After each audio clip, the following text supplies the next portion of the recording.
Good evening, everyone, and welcome to Triple Threat Comics YouTube channel. I'm your host, Ian Miller. Tonight, I'm welcomed by Aaron Cohen and Alex Schumacher. Guys, welcome to the show. Thanks for Thanks having for us. having. Yeah, thanks for having us, Ian. Thank you for taking the time. I mean, yeah, you guys have been busy, and obviously getting ready for the holidays. Ish. Yes, Indeed. ish. We sort of get ready for the holidays. Exactly.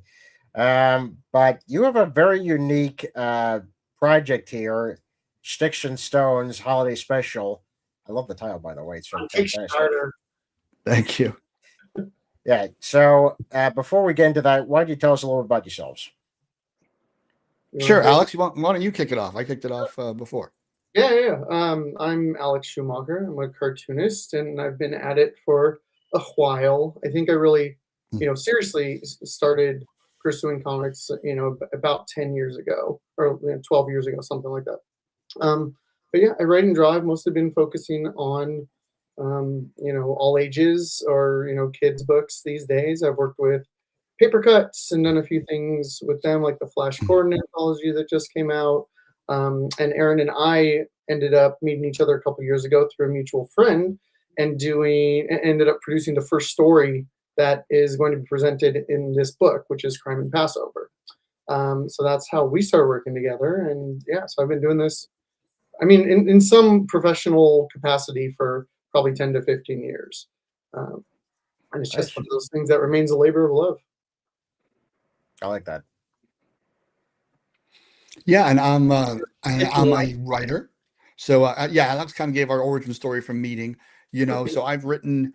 I kind of came up through the film and TV route, but always wanted to be writing comics. The comics were always my passion. So I've been trying to do more comic work for some time. And then I started doing a lot of anthology work. And when the pandemic hit, I really just hunkered down. I was doing I did Kubert School for a bit, which was really fantastic. Met some new people through that, and then really pushed myself to create new stories, things that I really wanted to see in the world. And in doing that, I ended up in a number of anthologies. One of those anthologies is The Cloakroom. And I wrote this story, Crime and Passover.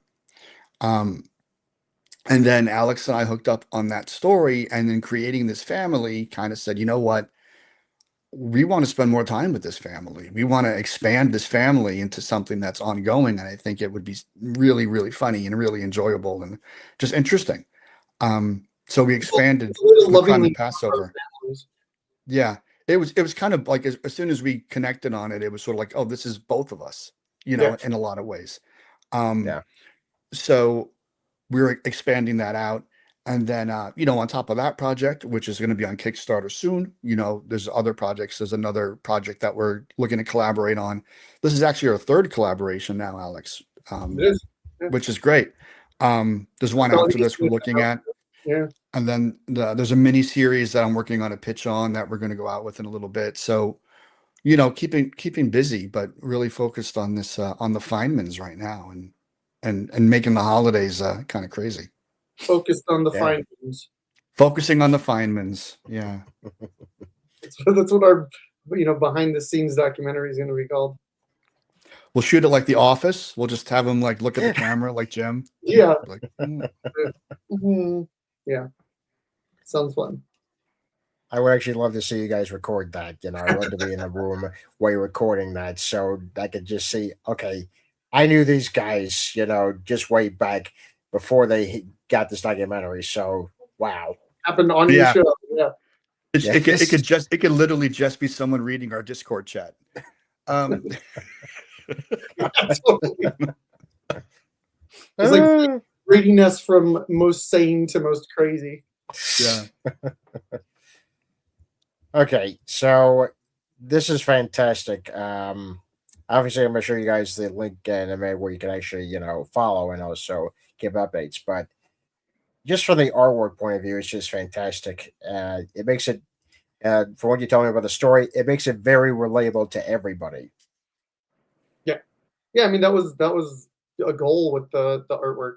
Again, I know we talked about this a little before we started. but our colorist Ralph is also a huge part of that. He's going to be taking over lettering duties on this book as well, because the original story was lettered by Mr. Taylor Esposito, who has a lot of credits to his name. But yeah, along with Ralph's colors, and this was something that Aaron, Ralph, and I kind of stumbled upon when we started working together, was there wasn't much that needed to be said. It was a very sort of symbiotic relationship very early on. We were able to read each other, because it's kind of like a band in a sense, where you have to find musicians who can follow each other and who can read each other and can kind of be in the pocket together. So I think the artwork is a reflection of all of those elements.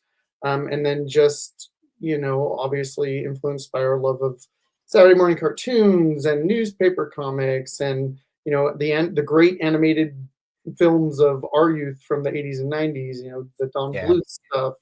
And so yeah, that's all in there, and it's meant to have that sort of inviting, nostalgic tone. So I'm glad you mentioned that, because that was what we wanted. We want it to be an inviting, inclusive thing.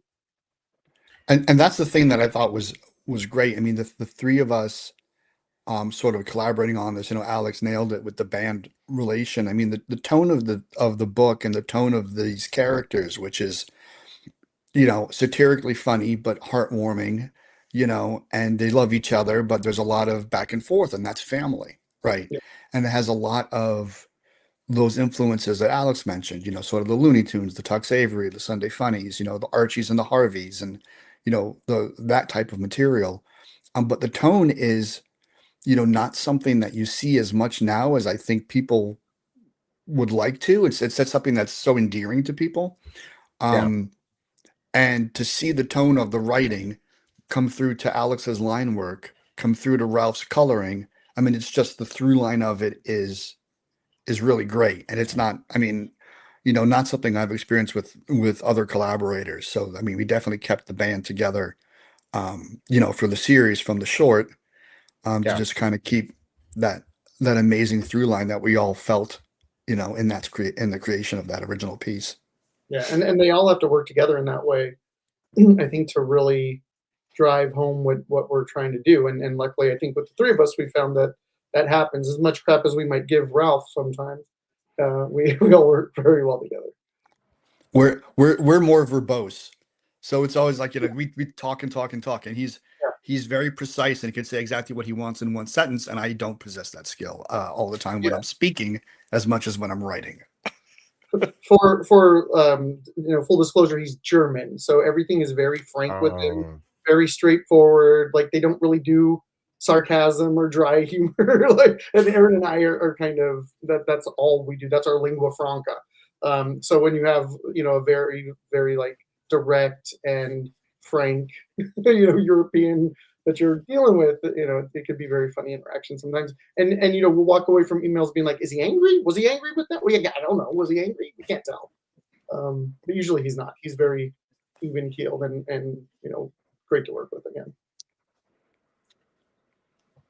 I think it's always great when you have all these creators, just come together into this group and, come up with great products like this. And it's truly a great collaboration, and this is what you guys clearly have. Thank you. Yeah. I tend to agree. Well, of course you would agree, because you're the insider. I'm just the outsider. I'm just looking out. Yeah. Within. No, it's nice it comes through for sure. Yeah. Because everything's working on cylinders. In fact, guys, let me just show you what I'm talking about. Let me just show you. Yeah, you're gonna love this, guys. You're gonna love this.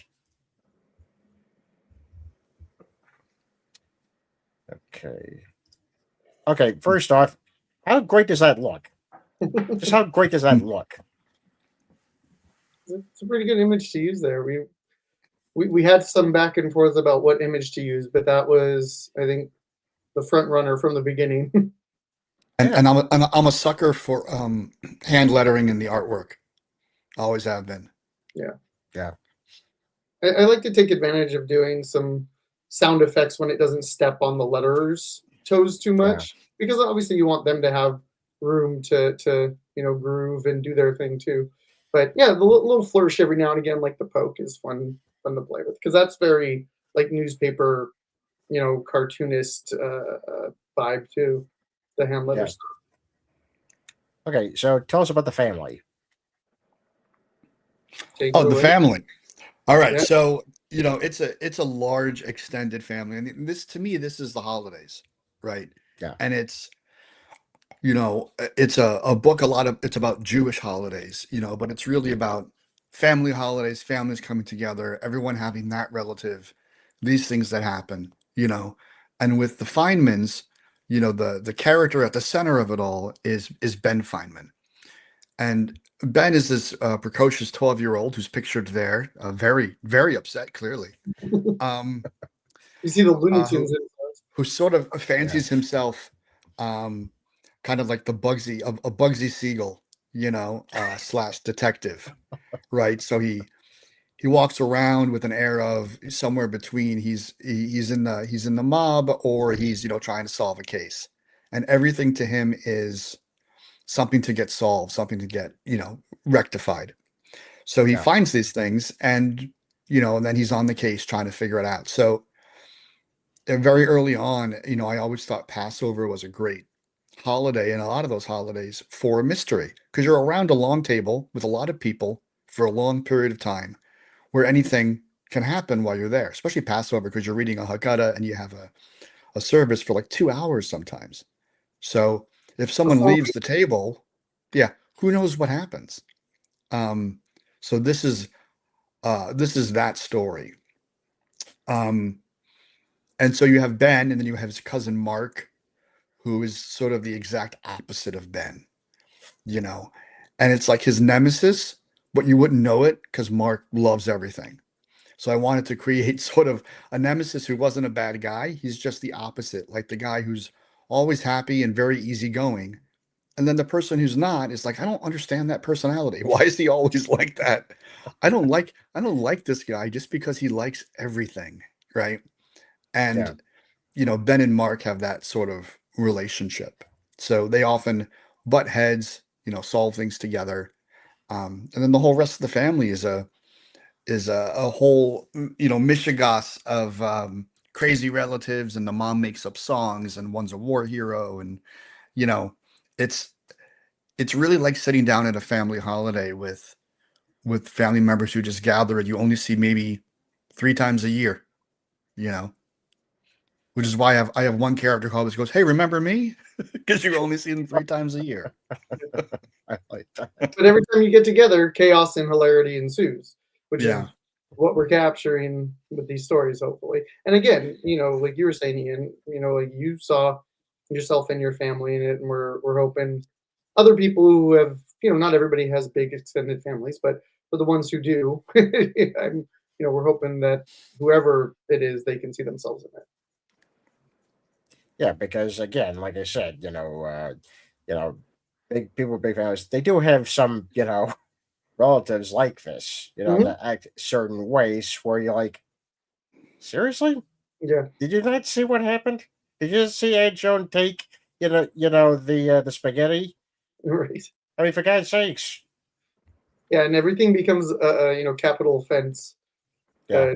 from the Oh smallest God. detail. Look at the. I Yeah. love the relatives here because they look like a rogues gallery right there.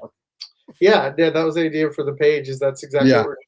So Aaron wanted to do sort of like the dossiers above each character's head, that kind of idea. So it was because we had done a 9-panel grid before, and we were kind of trying to avoid that and do something a little bit, maybe cheekier, or something that maybe gave more of the claustrophobic tone of sitting at that table with that many relatives. So I think we found that balance with the way we did it. And then of course Elijah at the bottom, who never shows up. So we just have the empty chair there.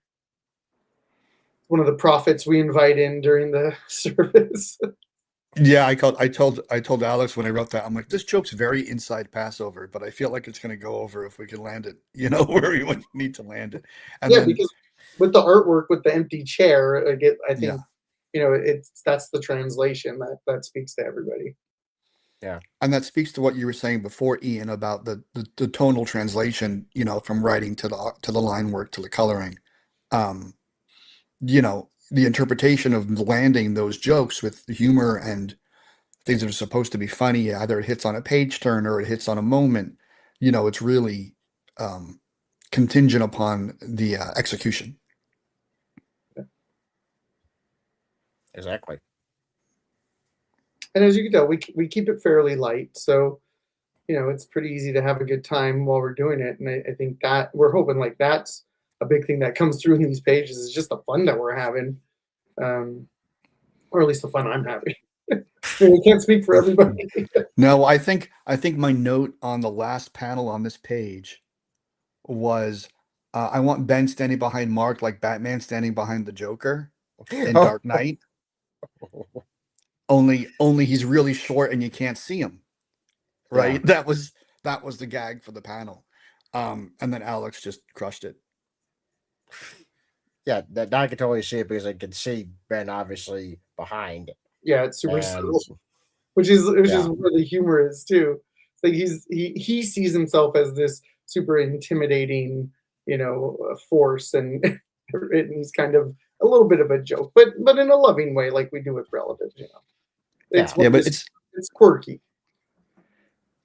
Yeah, just because it's a funny book, and we still pull out Dark Knight references for visual cues. No, because it's great because you're getting inspiration from the unexpected things and saying, okay, how can I make this even funnier though? Because that's a very serious moment right there. It's very intimidating. So how do I make this funny? Easy. He's a short kid. Yeah. So it doesn't quite have the same appeal. The same punch. Yeah, and that kind of stuff's also in what? It's in the I think it's the Untouchables where Robert De Niro is walking around the table with the bat, like those kind of scenes. It's like all that, all those type of moments. Yeah, you actually had that, like that right there. You had that type of moment. Yeah. So that shows a lot more. I think that's sort of exhibits a lot more how Ben thinks of himself, which was kind of why that angle was chosen, because I wanted it to sort of be like he feels as though he's very formidable and scary to these people, and as you can tell from their reactions, that's not exactly reality. Yeah, but we're all sort of the main characters of our own plays, stories, movies, whatever. Yeah, and sometimes when we're at this age, we think we're big, but we're not. We're very actually physically small, but we feel big. Right, exactly. At this age. Oh yeah. Ooh. Oh, I like this was fun. Color. I like what Ralph did here with the color. Alex and I both liked that, what he did there with the color. Because it was sort of a callback to all the mystery in this one is who knows where the Alpha Cohen is all the time, because somebody's gaming the family. So it was to show that this one person knew where all the hiding spots were, and it was sort of told in flashback. So we wanted it to be, the hues to be a little different than to separate it and kind of give the impression that we're no longer in the present. And Ralph, just nailed it. Yeah. It's definitely effective as opposed to doing it completely like in black and white, because that's how these typically things are, but you lose some of the detail and some of that, and it makes more sense that you have the light, mid-tone hues here, because again, it does reflect the past without actually having to go extreme, saying the past, the black and white represents the past. You don't have to do that in this case. A little fun fact that I haven't heard really anybody talk about. The name on the dog bed is Garfunkel. Yeah. So that's both, obviously a reference to the singer, but my friend had a cat named Garfunkel who at the time had just been, put to sleep. And so it was kind of a little for them too. But that's a fun little Easter egg for them. I can see why it's a good Easter egg as the pet, but also I do like the idea that it's called Garfunkel because you don't see a lot of animals named Garfunkel. Right. Sort of sticks out. So that's the end of the preview. So there's a couple. There's 3 more pages to that story, Crime and Passover. But if you want to read those, you're gonna have to buy the book. Yeah, we didn't want to put the spoiler, the ending mystery spoiler pages on the page. Yeah. Nor should you, because you want to entice people to the back. Yeah. We're not giving all the milk away for free. Just No, like Yeah, no, no, no. but it's a lot of fun. I mean, Alex created those characters in that, in the family scene where he created the designs for the faces and who they were. It just really gelled from what I wrote to seeing them as, a real family, which I think is why we looked at it and said, "Oh, we made a real family. We should take them out for a bigger spin." You know. Yeah, so. This is our big again, spin. yeah. This is very exciting. Again, perfect time to do this around, yeah, obviously Passover. Yeah. So yeah, it's perfect timing. And like I said before, as a creator myself, the one thing you have to do, well, there's many things you have to do, but you always have to find the appeal, what appeals to the audiences, what the characters are gonna look like. You guys really hit that right away, because right now this is very appealing. Especially people who grew up in cartoons like we all sick we have, Hmm. and telling a story this unique like this about not just a Jewish family, not just that, but a big family. Yeah, It's everybody. it's appealing for everybody. So yeah, Yeah, that's the plan. Like I said, Yeah, and it's that's it's nice to have, that sort of family vibe where it's like the way you show your love in big families is by teasing each other like yeah, all the time. And that's the way big families are. And, just to have that in here all the time has been fun to play with. yeah, And then, the main character of Ben, thinking he's kind of a PI mafia guy, he instead of throwing in Italian phrases, he throws in Yiddish phrases. So everything he throws in is a little bit of a Yiddish phrase or a little bit of something from that he might have heard his grandma say, yeah. and it gets thrown in there when he's talking about it. yeah. This other thing, you're definitely writing as a kid because you pick up on certain phrases from your family members as you do, Yeah, and you don't quite understand what they mean exactly at this age. right. Because I'm pretty sure that there's a parent going, "What did he say? Yeah, He said that? yeah. Where did he hear that from? My God, he must get it from the kids. He must get it from the kids at school. That's what was what Yeah, happened." no one takes blame nor credit for that. That's how that works. Oh, because Except it's typical. except when it's Yiddish, it's pretty clear that probably didn't come from the kids at school. I mean, I guess depending on where you are, but Depending Yeah, where you go to school. from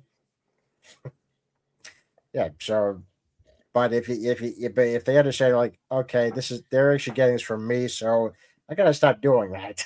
yeah, yeah. But the parents can't help it. They can't help it, folks. They keep doing it. It's tough. Yeah. This is fantastic, guys, and I'm Thank probably you. gonna be the 100th follower after we actually stop Oh recording. my gosh. You That's put us amazing. that the 100th follower, we're gonna have to give you something. We'll send you a sticker or something. It'd be great. How many people have that moment recorded? That's pretty cool. Yeah, fantastic. Well, It's like when because you shop and they have like the little confetti come down at this grocery store if you're like win something. because I do believe in the projects that people come up to me, in the show, to promote. I do believe in them because, again, we're a very tight community, the indie community. So I Yeah, want to support everybody that I can, in the best way that I can. So if I get a chance to back it, absolutely, we get a chance to back it. But if I at least get you guys up to in the followers, I would do that immediately because I want to make sure that you guys are, progressing the way you're supposed to, and also, I'm still gonna say this even after the show's ended. I'm gonna do my best to promote this, every day that it's on, it's live because again, people need to see stuff like this. They need to read this type of material, you know, and we desperately Yeah. need humor, folks. I mean, really, we need humor. yeah, Yeah. Really, I well, really appreciate that. I think we've been yeah. I mean, Super we both grateful. felt pretty fortunate with um, the support, we've been shown from the indie community and just from other people too who are interested in this. I mean, it's been great, and we're launching very soon, so we're equal parts excited, equal parts nauseous, ready to go. So, Yeah, and we're again, gonna have some great early bird stuff too, on the first few hours, first couple of days, and so the earlier people get in, the more they can save on the book. Yeah, And I isn't like that. saving money what Judaism is all about? We're gonna lead with the sale. We're gonna lead with the Yeah, sale. exactly. We can say that because we're Jewish, right? Isn't that the thing? It's true. I texted you the other day. I think I was walking around a grocery store and they had all the Passover food and it was all on sale. Oh And yeah, I texted you a photo and I said, I guess they knew their audience. I'm buying all these things right now. yeah. Yeah. We're the end cap religion. That's what Yeah. Aaron and I have said, because anytime there's Passover or any kind of Jewish holiday coming up, it's always like sequestered to an end cap. Yeah. Yeah. What's crazy was I was at the supermarket just today, and all the Passover stuff was just gone completely. Oh wow, yeah. They All good cleaned stuff. it out. Yeah, Yeah. I was like, wow, they work fast. They Work went, really they went, fast. yeah. You gotta prepare early. Yeah. Yeah, I mean, It takes a long time to cook a meal like that. Like any big family holiday meal, it's just it's a prep. people yeah. trying to hoard people trying to hoard toilet paper during COVID have nothing on Jews during stocking up during Passover. Well, it's a marathon. Any of the stuff you cook, it's like it takes so long to make, and then it's people eat it like really quick, like it's gone Yeah. like that. Like there it Yeah. goes.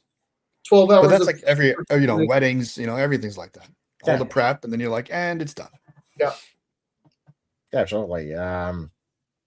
Yeah, as a matter of fact, I had the holiday gathering not too long ago, and we did a lot of cooking, various things, then gone literally in an hour, if even. And they still had leftovers, they took home. So again, Yeah. Yeah, you're like So, savor it, chew yeah. slower. Yeah, no, no, no, no, no, I'm hungry, I'm hungry. it's like lift the No. plate up, it's right in. Well, especially after Oh, like an hour and a half Seder leading up to the food, nobody's Mm-hmm. talking during dinner. You're just shoveling it in your mouth. yeah, You there you go. There you go. famished. Maybe that's to sort of mirror the wandering in the desert. Is it like we're supposed to get really hungry leading up to the meal? It's just Alex gnawing on bitter herbs. Yeah, in well, I long mean, waits. Yeah. that's my default state. I am nothing if not bitter herbs. But it's going to be fun because we're launching the campaign over Passover, and it'll be delivered before Hanukkah, so you'll have it. It's a perfect Hanukkah gift. Covering all bases, yeah. Yeah, Yeah. yeah, absolutely. Well, But yeah. Okay, so this is definitely book one of an ongoing series, I take it. that's the plan as of now, yeah. Yeah, we were talking before, all of us too, that we're starting it with a holiday special, which is fun Yeah, because well, growing up, I think we all love the animated holiday specials that come on, and yeah, or the anime or the holiday issue of a book that comes out. They have that all the time. Um, but instead of establishing the characters first and then saying now it's the Feynmans at a holiday, we thought let's start with them at a holiday because one, it's great to have something for the holidays that are holiday stories. Because growing up, you know, personally, I didn't have a lot of holiday stories that are like, oh, it's a comic and it's Hanukkah, or it's a comic and it's Passover. It just yeah, wasn't a thing. So on the one hand, I thought that would be great, but from a storytelling point of view, it made a lot of sense to introduce this family at the most high stress, high stakes, everyone's together all the time kind of vibe, and really show them over these three holidays what happens to them, introduce the characters, have all these mysteries around Ben, which is sort of like, Scooby-Doo-ish in a way, which we all love, and no one pulls their face off at the end, even though maybe at some point I should work that in. Um, but but yeah, and sort of throw them all into the fire. So starting with the holiday special and working our way backwards. fantastic. Guys, I can't thank enough for coming on to talk to me about this and sharing this with us.